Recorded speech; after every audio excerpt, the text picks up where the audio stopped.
It's so funny seeing so many of the MVP guys here on the North American server. They haven't had to play on North America for God knows how long, being heavily involved with the Pro League and all this. There's been no reason to be here. So we still have Startail, Panic, Choya, Fou, Quantic Center. I mean, yikes, talk about outdated clan tags. And not even clan tags, the names are integrated into the name, because before clans were around. It's been that long. But without Pretty further sure ado, that was Wings of Liberty as well. Went back when you had these names instead of clan tags. I know, and there's been like 9 name changes given out since then as well. It just shows how often they've ever had to worry about using them, right? Regardless though, folks, welcome back to the mYi versus MVP showdown. We find ourselves in the ace match. It's tied up 3-3.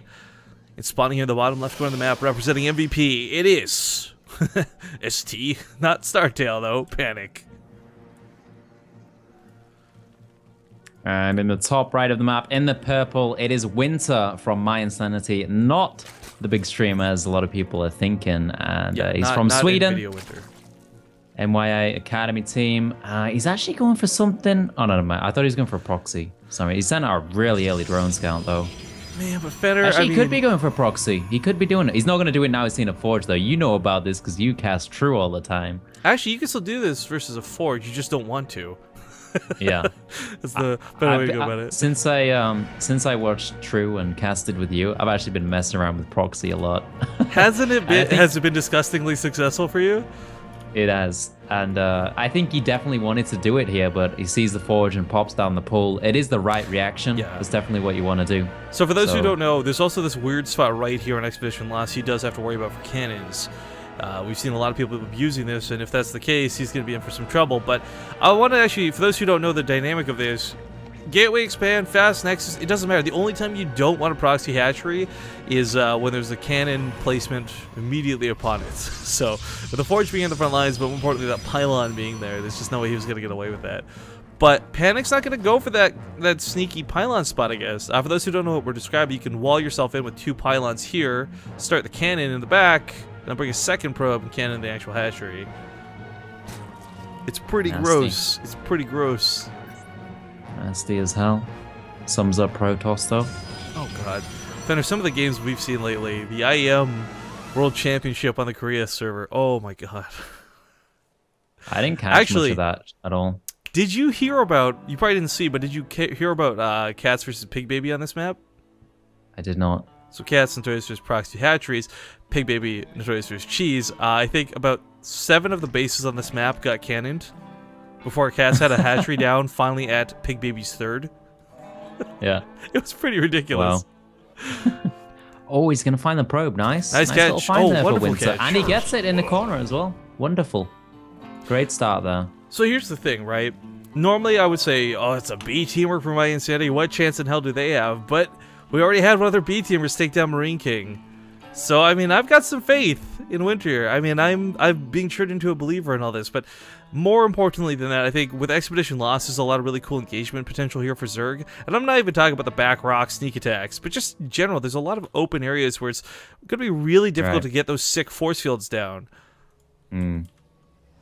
Yeah, that's true. That's true. One thing I hate about this map playing as a Zerg is the rocks, though. Like, you got to deal with them at some point. You got to kill the rocks in front of your base. If you don't, they can sometimes come and bite you in the butt. But yeah, it's a pretty nice map of Zerg. Definitely can't complain about it. Now, standard Stargate opener coming out here for Panic. Probably going to be the Oracle. We see this so often nowadays in PvZ. Could be Phoenix, though. Honestly, I still prefer the Phoenix opener.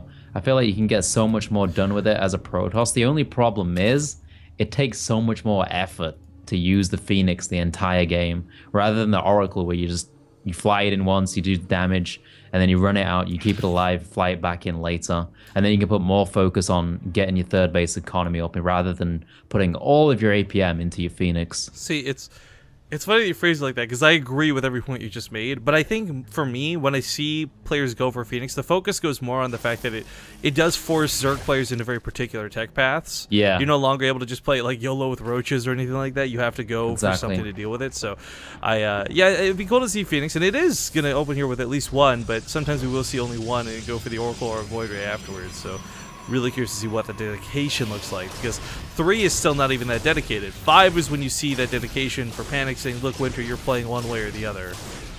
Yep. Usually you're going to see 4 to 6 Phoenix come out so they can start lifting queens.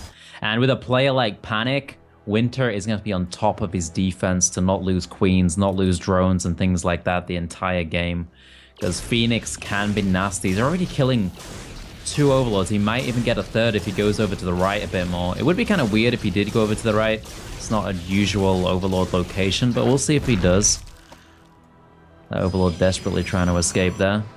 I wonder if Winter is willing to play Mutalisc Corruptor in this situation. I think, in my opinion, Mutalisc Corruptor is probably one of the best responses to Phoenix. You can go Ling Hydra, you can do a lot of wonderful things, but Muta Corruptor, I mean, Mutalisc are just hard to deal with in the first place. And if you can play that style well, I feel it snowballs very quickly. It's difficult, though, especially with the Phoenix control players have got nowadays. See what he can do here with these Phoenix. Is he going to get queen kills? Because that's the nasty part. If you start losing queens, your whole economy just goes down the toilet, and it just flushes down, Rifkin. Can't inject anymore. You get no more lava. Yeah, but in Australia, I hear it spins a different direction. Yeah. Actually, is that real? I know that's always been like a TV trope meme. Stop it. No. No? It's dependent on the toilet. Every toilet is different. Man, I don't know. I'm sorry for asking a very innocent question. I was an overreactor, Fender. Jeez. It's like you got offended or something. Big zealot warping here. But there are roaches on the way. I think Winter should be okay here, as long as he can get the roaches in position fast enough.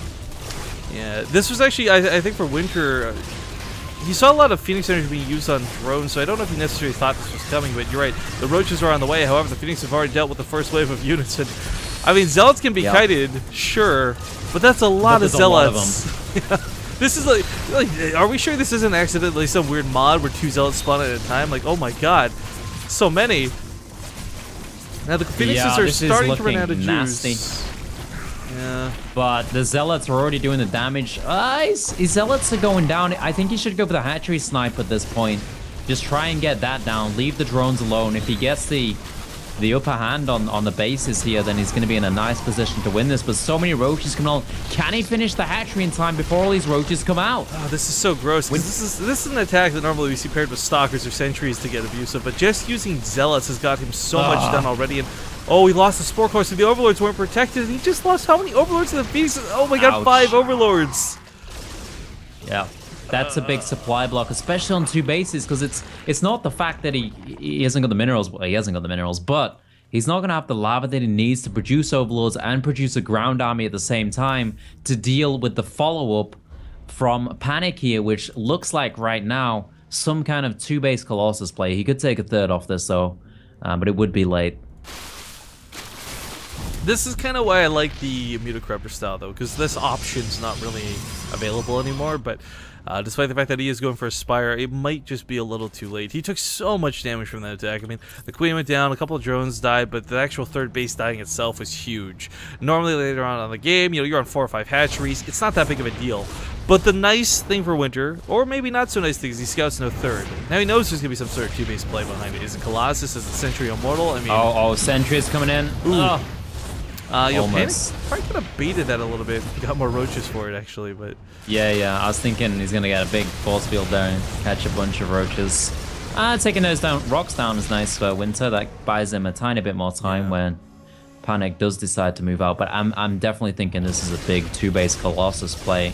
The way Winter holds this, which is going to be very difficult as it is right now, he needs to get Corruptors out to deal with the Colossus, but... his gas is lacking. He hasn't been mining from the 3rd base. He's gonna have what, 4 or 5 Corruptors at max? Yeah, and that's really where I think a lot of this hurts. But I kind of also at the same time like the Ling upgrades. If he's expecting this to be more stalker heavy, those are going to be really effective later on. But it's just, again, I think everything here is a little bit lackluster. His supply is holding strong, but that's, you know, the inflation of roaches for you. He gets caught in the middle of the map too. No bro, no tunneling glass. Really hard to escape this. And it's not buying you time. Normally, if you're at least losing the roaches because Panic spends 5 more minutes cleaning you up rather than pushing, you're good, you're golden, you're Gucci, baby. But unfortunately, Panic did not get distracted by this at all. He's coming across the map. And there's so many sentries in this army, I just feel like nothing should actually die. Yeah, he's just gonna waltz forward and bang, plowing through. Roach is trying to get the counter. Triple You know how many cannons. kills these Phoenix have got? These Phoenix have got 32 kills on them, and they're almost all Roaches. That's a lot of Roach kills just for Phoenix. Man, did you do the math adding them up individually? Jeez, Fenner. I did. Talk about trying hard, gosh. Actually, what's really devastating is look at this. Force Field's behind him if he wants to. He knows GG. Ladies and gentlemen, MVP will take the series with a 4-3 finish. But damn, if mYi and Sad, they didn't even bring out, like,